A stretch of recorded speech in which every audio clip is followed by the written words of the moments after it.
Thanks, Sahana, and thank you for the introduction. It's a pleasure to be here. Yes, I'm Brian Walker, CEO of Retail Doctor Group. We are an insights strategy implementation business that specializes in building out omni-channel networks for our clients. And so today, what I'd like to do is discuss briefly this fascinating topic of the future of retail. And of course, predicting the future is easy enough, I suppose. Getting it right is the challenge. But we do see 7 distinct chapters in the future. One is what we're calling the growing divide between buying and shopping. Then I want to touch on the intersection of technology and media. And of course, data is everything. And then we're going to talk a little bit about the Amazonian Alibaba type models and their influence. The rise of the machines. This idea of augmented reality. This concept of virtual and augmented reality. And even now, when we use our iPhone to look up something, that's a very crude form of human-motivated augmented reality, which, of course, as we know, will change to be far more robotic, machine-driven, if you like. But then I want to come back to the fulfillment of physical retail. Now, in this current COVID period, there are great conversations about the demise of physical retail and that the world will be centered on an online retail experience. We're very much of the view that the human condition is social, instinctive to socialize. And so we think that the adjustment will come back to have the retail store physically as the heartland. The question will be the growth of physical retail, its redefinition, the convenience factor. We'll talk a little bit about this experiential, inspiring retail that's needed and is occurring. And then briefly talk about what we call Pidgeotail, less space and more space. So if everyone's okay with that, we'll move into this. To step forward, we tend to step back just very briefly. And of course, we're all familiar with the growth and the evolution of the industrial revolutions. And of course, what we see now is what we are calling the technology revolution, which of course is the 5th industrial revolution in effect.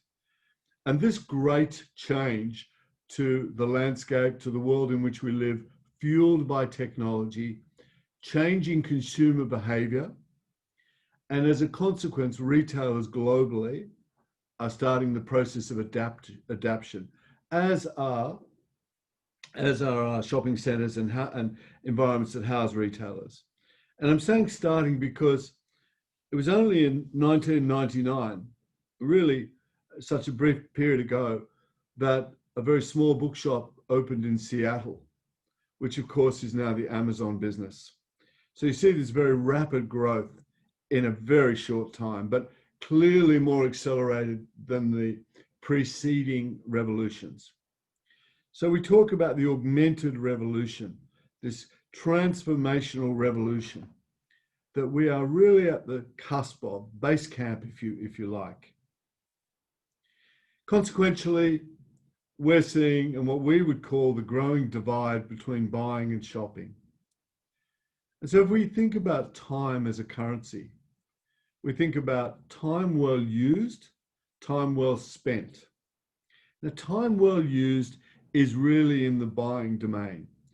It's really focused on what is essentially value-driven, commoditized retail that lends itself to fulfillment models. The Amazon business of Prime, for example, delivered 5 billion parcels out last year in 2019-20. That's buying. It's that fast convenience fulfillment model that will grow exponentially in the period to come. And then the other side of this piece is shopping. And shopping is very much the highly physical, experiential, communal, social environment. And it is, in that sense, time well spent. And so customers now around the world can start to say, will I go and do my weekly grocery shopping? Will I go and get my shampoo and my coffee beans and everything else? Well, in fact, I can get them delivered to my home. And in fact, in time, my machines will predict what I need. such as my washing machine or my coffee machine. And in the interim, retailers are using AI, predictive technology, to enhance that experience. And so much of that time paradigm that we used to associate, and still do to a large degree, with the concept of going to shopping is dividing. And the other topic I wanted to briefly touch on was this concept of what is retail really? And so we are seeing increasingly the intersection of technology and media. So if you like, if you could imagine on a three-pointed axis or such, you'd have technology, media, and retail. And so what we know, for example, is that 70% of the US population use streaming services. Now, streaming services, if we look at the Amazonian model, 30% of their business is in their web services, streaming services, and I'll come to that. But this captive audience. Now, we know that we spend on average 4 hours per 24 connected to live TV versus 3 hours on a smartphone. Well, that 3 hours is actually increasing at a far greater rate. And 50 minutes, and that's also growing exponentially, consuming media on a tablet. So this idea of mobility of data, mobility of communication to consumers using more and more screen time is fundamental to the future of retail. And so if we look at Amazon, and I will make reference to Amazon in many ways because they are a bit of a benchmark, or rather a watershed to what the future is starting to look like. There are over 150 million Amazon Prime Video subscribers worldwide. So that is their Amazon streaming service. We know that Amazon's web services, if I talk about technology, dominates the public cloud market with revenue growing at 29% in Q2 of 2020. So it's a $10.8 billion business as we talk today. So there we have the growth of technology, the growth of media and streaming and retail, certainly the junction points of where the future is headed. Now that's all very much in this buying space, but it continues to grow at double-digit numbers. We know that 63% of product searches, for example, originate from Amazon. So now we turn our attention to the customer journey and the customer fulfillment path. And we see that research is now at 90% plus of bigger ticket items. And we start to see the joining of the dots. So 70% of Americans with incomes of 150,000 or more who shop online have Amazon Prime memberships. So there we have this omnipotent brand, this data connected brand, infiltrating, if you like, for want of a better word, perhaps even dominating our lifestyles, our habitual lifestyles, and becoming this omnipotent technology, media, and retail company in our lives. And briefly on Prime, of course, it has the ability to influence through Amazon retail price changes simultaneously globally, has the ability to communicate in live time, real time globally. And what's also very interesting is that we see that whilst Amazon Prime will see an expected 56% compound annual growth rate, let's look at the spend on Amazon between Prime and non-Prime. Now we start to get to the heart of the loyal customer into the future. By 2025, there will be 60 million Amazon Prime Video subscribers in the US and 141 million worldwide. And each month, 197 million people around the world get on their devices and visit Amazon.com. Incidentally, that's more than the entire population of Russia. Why do I say this? Because you see this huge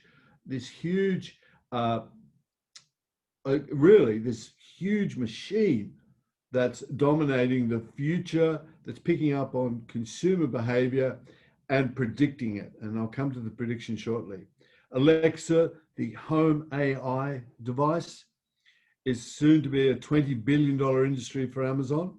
Again, a very important portal in this communication piece. We know that in the US, 60% of every e-commerce dollar is going to Amazon. And now it gets interesting because Amazon also add another weapon, if you like, to their armory. And that, of course, is fulfillment, distribution. Amazon ships more than 5 billion items a year with Prime worldwide. And I was touching on this earlier. So now you think about the fulfillment machine, the buying machine. And Amazon is, as is Alibaba, and Alibaba is a mirror of this activity, is a shipping company. And so we're starting to think about convenience, starting to think about the physical environment, and starting to think very closely into the future about this relationship of this one brand and this example of technology, media, and consumption. And of course, as we all know, data is really the lubricant of this machine. And we know that in research terms, of course, we've grown historically from random type research. Personalization has been the piece in the last period of time. The next period of time will be personalization with a highly predictive quality. We know, for example, that over about 45% of consumers' behavior is repeated almost daily, and usually in the same context. This underpins the great power of artificial intelligence. We know that US digital grocery buyers to surge to 55.7% within their mix of grocery purchases by 2025. Amazon also understands that, as do all retailers, that we still need the physical presence.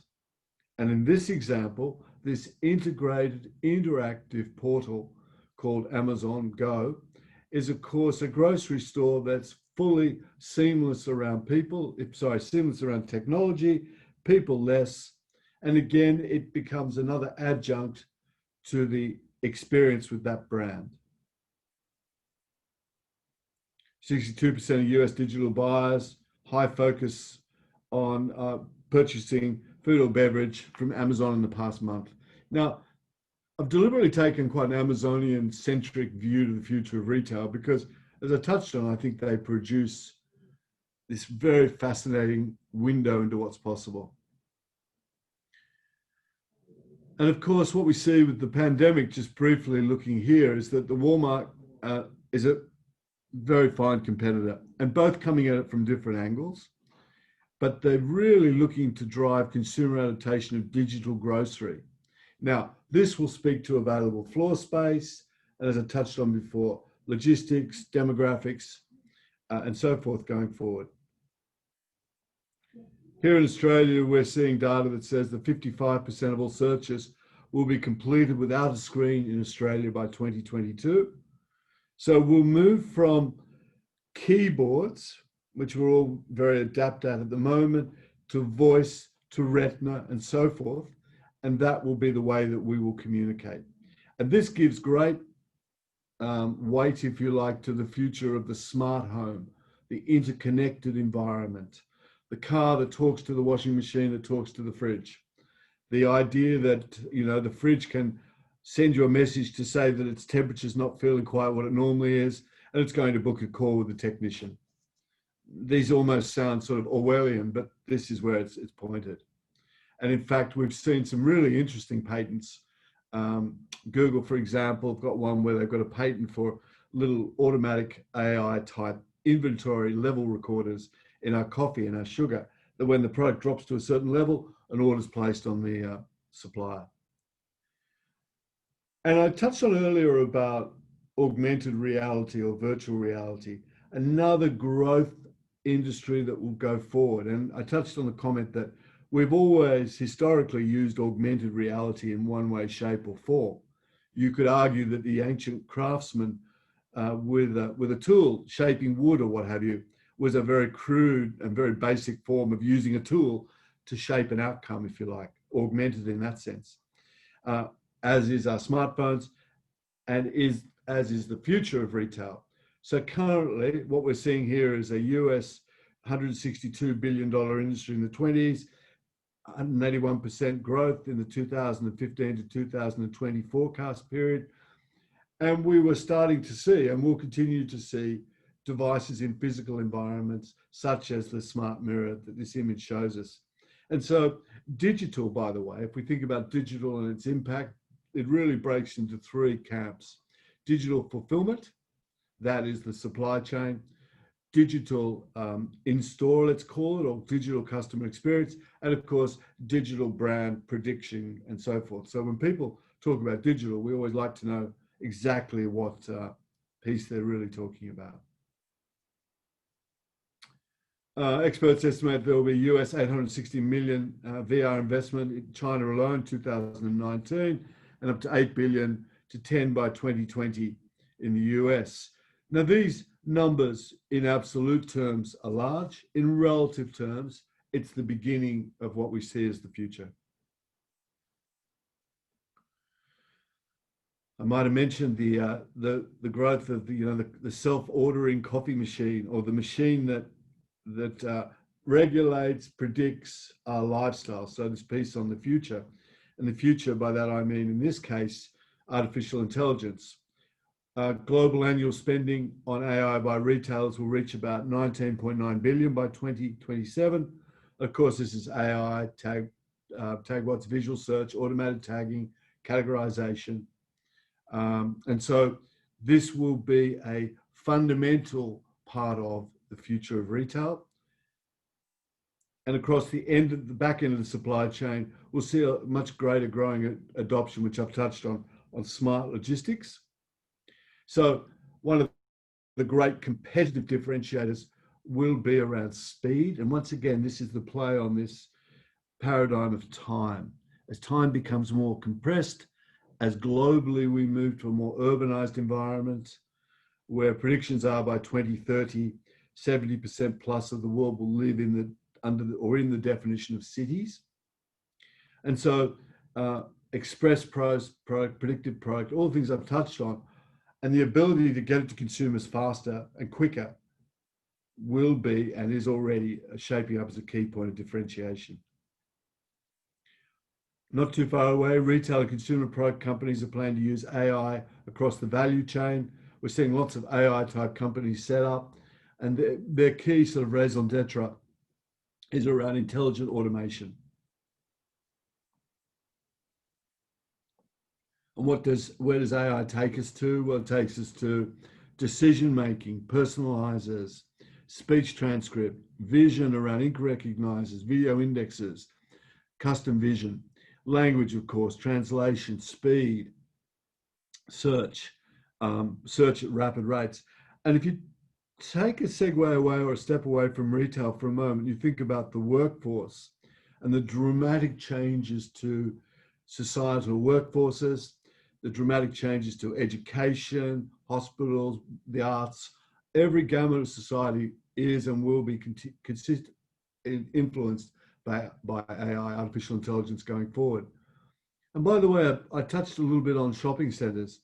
Let's think about what the driverless car will mean around this idea of roads, cities, distribution.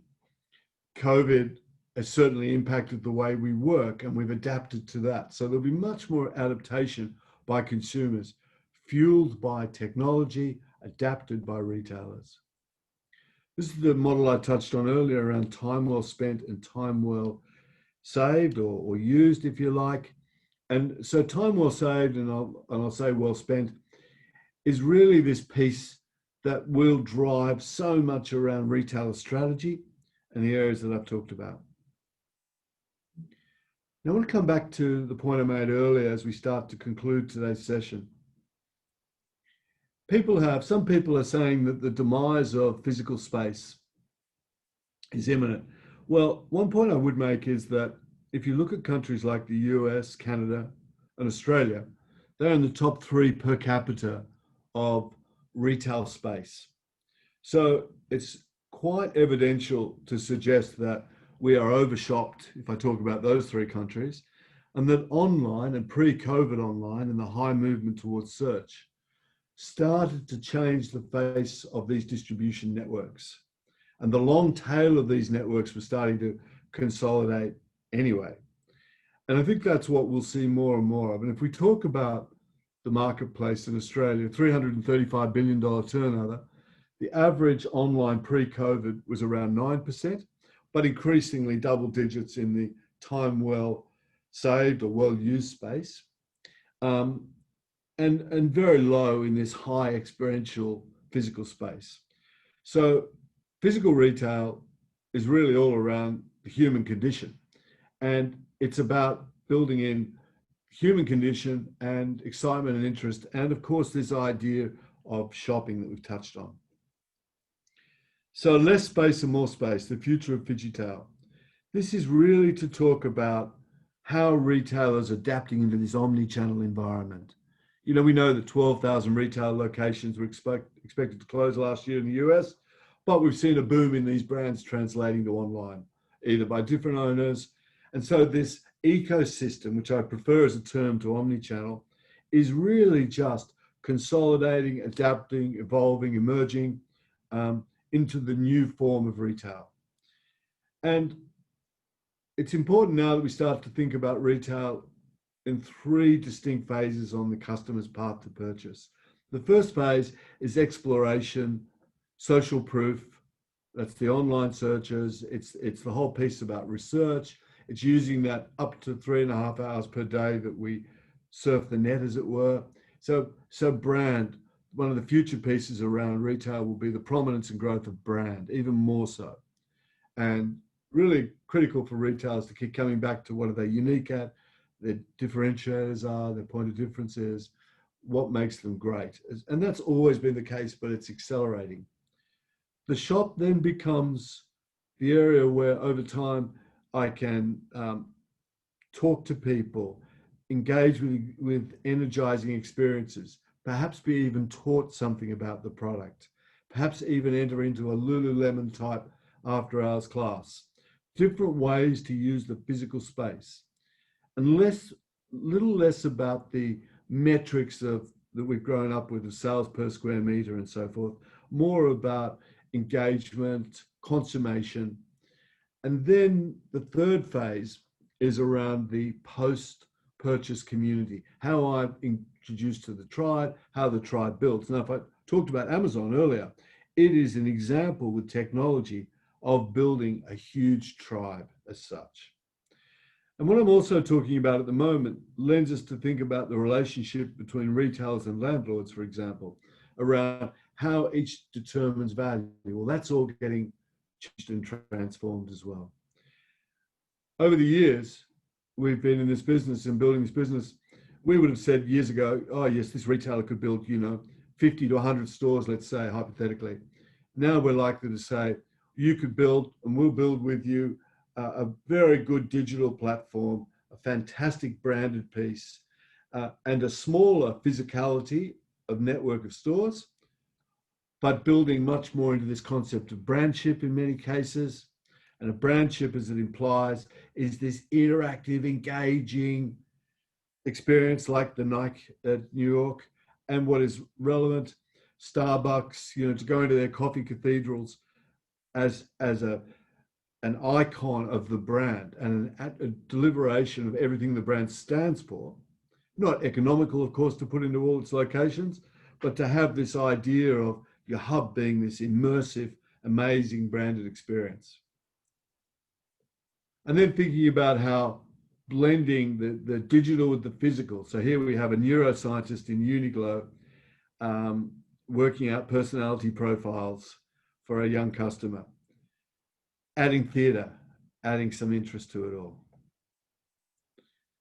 And of course, retailers thinking increasingly about the mechanics of endless aisle, click and collect growth, thinking about their retail store as a dry store, ship from store in many cases for online because it's that much closer to their customers. Thinking about distribution modeling, experiential, underpinned with technology enablement is obviously and naturally the way forward.